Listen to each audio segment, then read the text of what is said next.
നമസ്കാരം. ഹേമ കമ്മിറ്റി റിപ്പോർട്ടിന്റെ അടിസ്ഥാനത്തിലെടുത്ത ഭൂരിഭാഗം കേസുകളും പ്രതിസന്ധിയിൽ. ഇത് കാരണം പല സൂപ്പർ താരങ്ങളും കേസിൽ നിന്നും രക്ഷപ്പെടും. മൊഴി നൽകാൻ പരാതിക്കാർ തയ്യാറാകാത്തതോടെ കേസുകളിൽ അന്വേഷണ സാധ്യതയില്ലെന്ന് പ്രത്യേക അന്വേഷണ സംഘം കോടതിയെ അറിയിക്കും.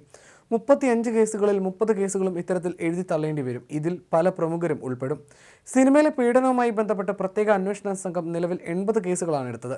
ഇതിൽ ഹേമ കമ്മിറ്റിയുടെ മൊഴിയുടെ അടിസ്ഥാനത്തിൽ 35 കേസുകളാണ് രജിസ്റ്റർ ചെയ്തത്. കമ്മിറ്റി റിപ്പോർട്ട് പുറത്തു വന്നതിന് പിന്നാലെ നേരിട്ട് പ്രത്യേക അന്വേഷണ സംഘത്തിന് ലഭിച്ച പരാതികളിൽ മറ്റു കേസുകളും രജിസ്റ്റർ ചെയ്തിരുന്നു. പരാതിക്കാർ പോലീസിന് മുന്നിൽ മൊഴി നൽകിയില്ലെങ്കിലും സംഭവം അറിഞ്ഞ സാഹചര്യത്തിൽ എഫ്ഐആർ ഇട്ട് അന്വേഷണം നടത്താമെന്ന് സുപ്രീം കോടതി നിർദ്ദേശിച്ചിരുന്നു. അതുകൊണ്ട് എഫ്ഐആർ ഇട്ട കേസുകൾ പോലും ഇനി എഴുതിത്തള്ളും. നേരിട്ട് പരാതിപ്പെട്ട കേസുകളിൽ കുറ്റപത്രവുമായി മുന്നോട്ട് പോകും. കമ്മിറ്റിയുടെ ദുരനുഭവം വെളിപ്പെടുത്തിയവരെ പോലീസ് പലതവണ വിളിച്ചെങ്കിലും ആരും മൊഴി നൽകാൻ തയ്യാറല്ല. നിർബന്ധിച്ച് മൊഴി എടുക്കരുതെന്ന് ഹൈക്കോടതിയും അന്വേഷണ സംഘത്തിന് നിർദ്ദേശം നൽകിയിരുന്നു. 6 വർഷം മുൻപാണ് ഹേമ കമ്മിറ്റിയുടെ കാര്യങ്ങൾ പറഞ്ഞത്. അന്നത്തെ സാഹചര്യം മാറി. കേസിന് താല്പര്യമില്ലെന്നാണ് പലരുടെയും നിലപാട്. അവസാന വഴിയെന്ന നിലയിൽ മൊഴി ആവശ്യപ്പെട്ട് പോലീസ് കോടതി വഴി നോട്ടീസ് അയച്ചു. ഇതിനും മറുപടി ലഭിച്ചിട്ടില്ല. ഈ മാസവും മറുപടി ലഭിച്ചിട്ടില്ലെങ്കിൽ അന്വേഷണത്തിന് സാധ്യതയില്ലെന്ന് കാണിച്ച് കോടതിയിൽ റിപ്പോർട്ട് നൽകും. അങ്ങനെ ആ എഫ്ഐആർ എല്ലാം എഴുതി തള്ളും. സിനിമയിലെ ചില ലോബികളുടെ സമ്മർദ്ദമാണ് ഇതിനെല്ലാം കാരണമെന്ന വിലയിരുത്തൽ സജീവമാണ്. മാർച്ച് 30-നകം നടപടിക്രമങ്ങൾ അവസാനിപ്പിക്കാനാണ് അന്വേഷണ സംഘത്തിന്റെ നീക്കം.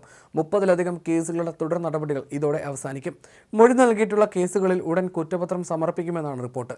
പരാതിയുടെയും മൊഴിയുടെയും അടിസ്ഥാനത്തിലായിരുന്നു അന്വേഷണ സംഘം കേസുകൾ രജിസ്റ്റർ ചെയ്തത്. പരാതി പ്രകാരമുള്ള 9 കേസുകളിൽ അന്വേഷണം പൂർത്തിയാക്കി കുറ്റപത്രം നൽകി. എന്നാൽ ഹേമ കമ്മിറ്റിക്ക് മുൻപാകെ നൽകിയ മൊഴിയുടെ അടിസ്ഥാനത്തിലെടുത്ത കേസുകളിൽ പോലീസിന് മൊഴി നൽകാൻ പലരും തയ്യാറാകുന്നില്ല.